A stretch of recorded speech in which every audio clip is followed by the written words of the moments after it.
Who let him smile like that? A man's voice echoes through the opulent library, sharp with surprise and awe. In a luxurious mansion, a young black housemaid, her gray uniform and yellow gloves a stark contrast to the grandeur, sits with a 5-year-old boy, his face alight with joy as they share a playful moment over a toy. Her warmth draws out his laughter, a rare sound in a home shadowed by tension. Yet behind her gentle smile lies a battle against subtle slights, dismissive glances, and unfair judgments that question her worth beyond her role. As the man in the blue suit watches, his expression softens, hinting at a shift that could redefine their world. Will her quiet strength break through the barriers of prejudice? Subscribe to catch our latest stories and share where you're watching from. Stay to uncover how one heart can change everything. The grand oak doors of the Vale estate loomed like sentinels, their polished surfaces reflecting the flicker of a chandelier's light. Inside, the air carried the weight of wealth, marble floors, antique vases, and the faint scent of polished wood. A young black woman, 27, stood in the foyer, her gray maid's uniform crisp but out of place against the opulence. Her hands, still adjusting to the feel of yellow rubber gloves, clutched a cleaning caddy. She had a psychology degree tucked away in a drawer somewhere, but financial necessity had brought her here to a job that stung her pride. The butler, a wiry man with a clipped tone, gave her a quick once-over, his eyes lingering just long enough to make her feel small. "East wing, 2nd floor. Stick to the schedule," he said, turning away as if she were already forgotten. She nodded, swallowing the unease that knotted her throat. The mansion was a labyrinth of silent rules and unspoken hierarchies. As she climbed the curved staircase, her footsteps muffled by the plush runner, she overheard a maid whispering to another, "She doesn't look like she belongs here." The words, though soft, cut deep, a subtle jab at her presence in this pristine world. She tightened her grip on the caddy and kept moving, determined to prove her worth, if only to herself. 5 days into the job, the routine was already numbing. Dusting banisters, wiping windows, scrubbing floors until they gleamed. But on this morning, a sound shattered the mansion's stillness, a piercing, cyclical wail from the upper floors. It wasn't a cry of hunger or fatigue. It was raw, desperate, the kind that clawed at the heart. She froze, her microfiber cloth dripping onto the floor. The 5th floor was off limits, a place the staff avoided like a forbidden shrine. "Stay clear of the upper wing," the butler had warned earlier, his voice edged with something like fear. But the cry grew louder, relentless, pulling at a memory buried deep. Her younger brother, rocking under the kitchen table, his sobs echoing the same frantic rhythm. Ignoring the warning, she ascended the final staircase, her pulse quickening. At the end of a dimly lit hallway, a partially open door revealed a flickering glow from a sensory projector. Inside, a boy, no older than 7, sat curled on the carpet, rocking violently, his forehead tapping rhythmically against a bookshelf. No one was with him. No nanny, no parent, just the boy and his pain. Her breath caught. She knew that rhythm, that silent scream. Her brother had moved the same way, trapped in a world no one else could reach. She hesitated at the threshold, every instinct screaming to turn back, but something stronger rooted her in place. "Hey, sweetheart," she whispered, crouching a few feet away, her voice barely audible over his cries. "I'm not going to touch you, just sitting here." She kept her hands visible, palms up, a gesture of safety she hadn't used in years. Slowly, she traced a simple sign across her chest. Safe, one her grandmother had taught her to calm her brother when words failed. The boy's rocking slowed, just a fraction, and his eyes flicked toward her for a fleeting moment before returning to the bookshelf. It was enough. Footsteps stormed down the hallway, sharp and deliberate. "What are you doing in here?" A woman's voice snapped, cutting through the air like a blade. The maid turned to see a tall, elegant woman in a tailored blazer, her blonde hair pulled into a tight bun. Her eyes, cold and assessing, swept over the maid as if she were an intruder. "No one gave you permission to be in this room." "I'm sorry, ma'am," the maid said, standing quickly. "I heard him crying. I thought he might be in danger." "Danger?" The woman's tone was sharp, almost mocking. "He's my son. Step away." Her words carried a subtle sting, as if questioning why someone like the maid would dare intervene. The maid stepped aside, her muscles tense as the woman strode toward the boy. But when she tried to lift him, he erupted, screaming louder, his small fists flailing in panic. The woman froze, her face a mix of shock and helplessness. "What's wrong with him?" she muttered, more to herself than anyone else. "May I?" the maid asked softly, stepping forward. The woman didn't respond, her silence a reluctant permission. The maid knelt again, her presence calm and steady. The boy's scream softened, and he leaned toward her, his small hands gripping her sleeve as if she were an anchor. The room fell silent, the kind of quiet that felt like a held breath. The woman stared, her composure cracking. "Who let him calm down like that?" she whispered, her voice a mix of disbelief and something softer, almost envious. She turned to the maid. "You're not a therapist." "No, ma'am," the maid replied, her voice steady despite the weight of the moment. "Just a cleaner, but I've seen this before.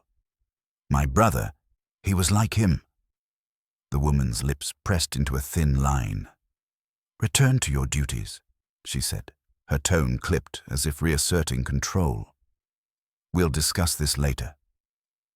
The implication hung heavy, that the maid had crossed a line, that her place was to clean, not to care. Back in the East Wing, the maid resumed her work, the memory of the boy's grip lingering on her arm. She overheard another staff member murmur to a colleague, "She thinks she's special, doesn't she? Getting involved like that?" The words, though whispered, were meant to be heard, another quiet jab at her audacity to step beyond her role. That evening, in the small staff room tucked at the back of the mansion, she sat on the edge of a narrow bed, the faint glow of a desk lamp casting shadows across a framed photo of her brother. Her journal lay open, her pen scratching out the day's weight, the boy's cries, the woman's coldness, the sting of being unseen. "I don't know if I belong here," she wrote, "but that boy needs someone, and I can't walk away." Outside, the mansion stood silent, but in the distance, a man in a blue suit lingered near the boy's room, watching his son sleep peacefully for the first time in months. His eyes held a question he wasn't yet ready to ask.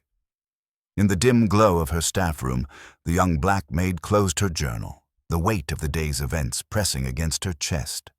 The boy's quiet trust, the sharp edge of the woman's dismissal, and the whispers of the staff lingered like shadows.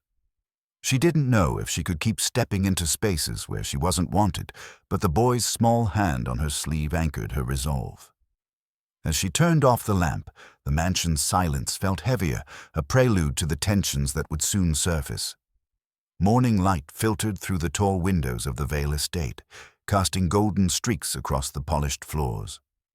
The maid moved quietly through the East Wing, her cleaning caddy lighter today, replaced by a small bag of sensory tools, colored blocks, scented clay, a soft mat.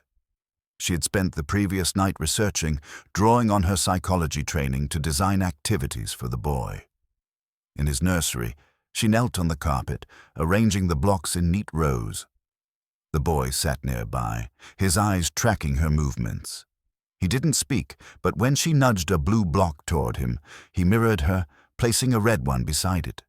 A faint smile tugged at her lips. "Good job," she whispered, signing happily with a gentle motion. His fingers twitched, almost mimicking her, a silent conversation forming. But the peace was fragile. The boy's mother appeared in the doorway, her presence announced by the sharp click of her heels. "You're spending a lot of time up here," she said, her tone cool, eyes narrowing as they landed on the sensory tools. "I hope you're not neglecting your other duties." The words carried a subtle accusation, as if the maid's care for the boy was an overstep, a role she wasn't qualified to fill. "I'm just helping him feel safe, ma'am," the maid replied, keeping her voice steady despite the knot in her stomach. The woman's lips tightened. "We have professionals for that. Stick to what you were hired for." The implication stung, that her knowledge, her degree, meant nothing in this house. As the days passed, the maid built a routine with the boy, using her training to read his cues. She noticed how he sorted colors obsessively, how certain textures calmed him. She introduced simple signs. More? Stop. And he began to respond, his eyes seeking hers with a trust that felt like a lifeline. But the mother's scrutiny grew sharper. She'd linger during their sessions, issuing small corrections. "Don't let him get too attached," or "That's not how we do things here." Each remark chipped away at the maid's confidence, planting doubts about her place. One afternoon, as she wiped down a hallway mirror, she overheard the mother on the phone. "She's too involved," she said, her voice low but clear. "I don't know why she thinks she can just take over." The words, laced with a subtle disdain, echoed the maid's fears that her care was seen as presumption, her presence an anomaly in their world. The staff's whispers didn't help. During a break in the kitchen, a housekeeper leaned toward another, her voice hushed but audible. "She's acting like she runs the place, playing with the boy like that." The other nodded, glancing at the maid. "Some people don't know their role." The maid gripped her coffee mug, her knuckles paling. She wanted to speak, to defend her work, but the weight of their judgment silenced her. Her psychology degree, her years of study, felt like a distant dream, overshadowed by the uniform she wore. One evening, the boy had a meltdown, his cries echoing through the mansion. The maid rushed to his room, finding him rocking in a corner, hands pressed to his ears. She knelt at a distance, humming a soft lullaby and singing safe. His cries softened, his body stilling as he leaned toward her. The boy's father appeared in the doorway, his blue suit slightly rumpled, his eyes wide with something like awe. "How did you do that?" he asked, his voice softer than she'd ever heard. "I just listened to him," she said, her gaze steady on the boy. "I had a brother like him. It's about being there, not forcing things." He nodded, his expression shifting as if seeing her for the first time. "You're good with him," he said, almost to himself. "Better than anyone we've hired." The praise warmed her, but it also stung, a reminder that he saw her only through her work with his son, not the barriers she faced. "Thank you, sir," she said, her voice polite but guarded. "I just want him to feel safe." He lingered a moment longer, then left, leaving her to wonder if he'd ever see the full weight of her presence. That night in her room, she opened her journal again. The mother's phone call echoed in her mind, each word a reminder of her precarious place. "They think I'm just the help," she wrote, her pen pressing hard into the paper. "But he trusts me, and that's worth more than their approval. Still, I'm scared I'm not enough." Downstairs, Eka, the father, stood by his son's bed, watching him sleep, a flicker of doubt crossing his face. He hadn't noticed the tension simmering in his home, but something in the maid's quiet strength was beginning to pull them into focus. The father's silhouette lingered in the nursery doorway, his gaze fixed on his sleeping son, the maid's quiet strength stirring a flicker of unease in his chest. He hadn't seen the tensions brewing under his roof, but her presence, steady, unyielding, cast a light on cracks he'd ignored. As he turned away, the mansion's stillness felt less like peace and more like a storm gathering force. Morning broke with a fragile calm, sunlight spilling through the tall windows of the Vale estate. The young black maid knelt in the nursery, guiding the boy through a new activity, matching emotion cards to colored blocks. His small fingers hesitated, then placed a yellow block beside a smiling face. She signed happy, her smile warm but guarded, her heart heavy with the mother's growing scrutiny. The boy's eyes met hers, brighter now, his trust a quiet anchor. But the air shifted when the mother's heels clicked down the hall. "I'm taking him to the park today," she announced, her tone sharp as if staking a claim. "You can finish the floors." Her words carried a familiar edge, implying the maid's role was confined to chores, her bond with the boy an intrusion. The maid nodded, her throat tight. "Of course, ma'am." But as she gathered her cleaning supplies, a housekeeper passed by, muttering to another, "She's getting too comfortable with the boy. Doesn't know her place." The words, though hushed, were a deliberate jab, echoing the mother's sentiment that the maid's care was somehow inappropriate, her presence too bold for her station. She gripped her mop, her psychology degree feeling like a distant memory, her confidence wavering under the weight of their judgment. At the park, the outing unraveled. The boy, overwhelmed by the chatter of other children and the glare of the sun, began to rock, his hands flapping in distress. The mother tried to soothe him, her voice sharp with frustration. "Come on, sweetheart, just calm down," she said, her hands hovering, unsure. He pulled away, his cries piercing the open air. A bystander, an older woman, glanced at the scene and then at the maid, who had followed at a distance, tasked with carrying the picnic bag. "Is she the nanny?" the woman asked the mother, her tone implying the maid couldn't possibly be more. The mother's smile tightened. "No, just the help," she replied, the word help laced with a subtle dismissal that stung. The maid stepped forward, her voice soft but firm. "May I try?" The mother hesitated, her eyes flickering with something between resentment and desperation. She stepped back. The maid knelt, signing safe and humming a low, steady tune. The boy's cries softened, his body leaning toward her, his small hand brushing her sleeve. The mother watched, her face a mask of conflicted emotions, relief, envy, and a flicker of shame. "Let's go home," she said curtly, turning away, but her voice trembled, betraying her unease. Back at the estate, the tension erupted. In the library, the mother confronted the maid, her voice low but venomous. "You're not his mother. You're not even a therapist. Why do you keep inserting yourself?" The words cut deep, laced with an assumption that the maid's care was presumptuous, her expertise invalid. The maid's heart raced, her self-doubt surging, but she held her ground. "I'm not trying to take your place, ma'am," she said, her voice steady despite the tremor in her hands. "I just want him to feel safe. He trusts me, and I know what that means because I've seen it before." Her words hung in the air, a quiet challenge born of conviction. The father, drawn by the raised voices, stepped into the room. His eyes moved from his wife's flushed face to the maid's resolute stance. "What's going on?" he asked, his tone cautious. The mother's voice cracked. "She's overstepping, acting like she knows better than me." The maid met the father's gaze. "I'm only doing what helps him," she said. "I've studied this. I've lived it." For the first time, he saw the weight she carried. Not just her care for his son, but the constant push against a world that diminished her. Later that evening, in the quiet of his study, the father approached the maid. "I owe you an apology," he said, his voice low. "I didn't see how we were treating you. I was focused on him, but that's no excuse." She nodded, her throat tight.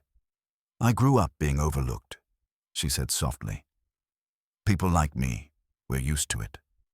But I can't let that stop me from helping him." Her words landed like a quiet thunder, forcing him to confront his own blindness. He nodded, his expression heavy with a new awareness. In her room that night, the maid opened her journal, her pen trembling as she wrote. "I stood up for myself today, but I'm still scared I'll lose him. His trust is all I have." Downstairs, the father sat by his son's bed, the boy's steady breathing a reminder of the maid's impact. The cracks in their home were widening, but so was the light she brought, forcing him to see what he'd ignored for too long. The father sat by his son's bed, the boy's steady breathing a quiet testament to the maid's light, which had begun to pierce the shadows of their home.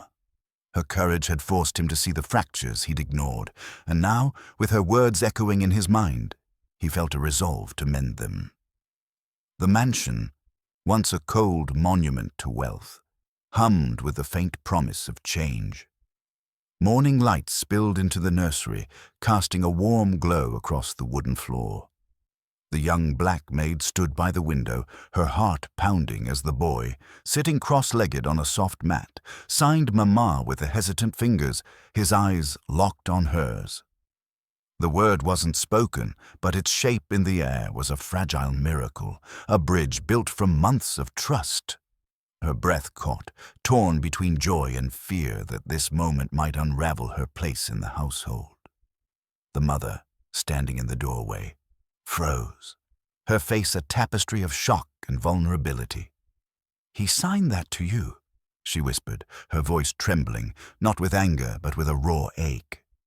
A staff member nearby, folding linens, muttered to another, "It's surprising she got him to do that," her tone laced with a subtle jab, as if the maid's bond with the boy was an anomaly, undeserved. The maid knelt beside the boy, her smile steady despite the weight of the moment. "You're doing so well," she sighed, her hands gentle. But her mind raced, wondering if this breakthrough would cost her the fragile acceptance she'd fought for. The mother stepped closer, her posture softening. "I need to talk to you," she said, her voice quieter now, almost uncertain. In the library, away from the boy's curious eyes, the mother faced the maid, her hands clasped tightly. "I've been wrong," she admitted, her words halting. "I was scared he'd forget me, that I'd lose him to you. I let that fear make me cruel." Her confession carried a trace of shame, an acknowledgement of the dismissive glances and sharp words she'd wielded, often cloaked in assumptions about the maid's place. The maid nodded, her throat tight. "I never wanted to take your place," she said softly. "I just wanted him to feel safe. I know what it's like to feel invisible." The mother's eyes glistened, and for the first time she saw the maid not as a threat, but as someone who understood loss in a way she hadn't. "I said things, implied things, because I thought you didn't belong," the mother admitted, her voice barely above a whisper, confronting the biases she'd let simmer. "I was wrong." Later that day, the father joined them in the nursery, his presence less guarded than before. He proposed a new role for the maid, not just a housemaid, but a developmental guide for his son, a position that would honor her expertise. "You've done more for him than anyone," he said, his voice firm with conviction. The maid hesitated, her self-doubt lingering, then spoke. "I'll accept, but only if we do this together. As a team, no titles, no distance." Her condition was a quiet demand for equality, a refusal to be sidelined again. The father nodded, a faint smile breaking through. "Deal." The mother, standing nearby, added, "I want to learn, too." Her voice was tentative but sincere, a step toward bridging the gap she'd widened. The maid felt a flicker of hope, though the memory of past slights, whispers about her overstepping or not fitting the family's culture, still stung. At dinner that evening, the three sat together, the boy at the center, carefully stacking his peas into a neat pile. When he signed family with clumsy but deliberate hands, including all three in his gesture, the room seemed to hold its breath. The maid's eyes stung, but she smiled, signing happy back to him. As they cleared the table, a guest arrived, a family friend, a polished woman in her 40s, who greeted the father warmly but paused when she saw the maid. "Is she new?" she asked, her tone polite but tinged with surprise, as if the maid's presence at the table was unexpected for someone in her role. The father's jaw tightened. "She's part of our family," he said, his words a quiet rebuke. The guest blinked, her smile faltering, but she nodded and moved on.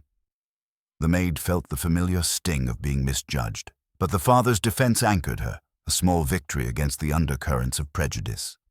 That night, in her modest room, the maid opened her journal, the pages now filled with moments of triumph and doubt. "I'm starting to believe I belong," she wrote, her pen lighter than before. "Not just for him, but for me." Downstairs, the father and mother sat by the fireplace, the boy asleep between them, his small hand clutching a stuffed bear. The mansion, once a place of cold silences, now hummed with the warmth of a family learning to heal together, step by fragile step. As the firelight fades in the Vale estate, we leave behind a story of resilience, trust, and the quiet power of care that transcends barriers. The young maid's journey, woven through moments of doubt and triumph, reminds us that family is built not by titles, but by hearts willing to stay.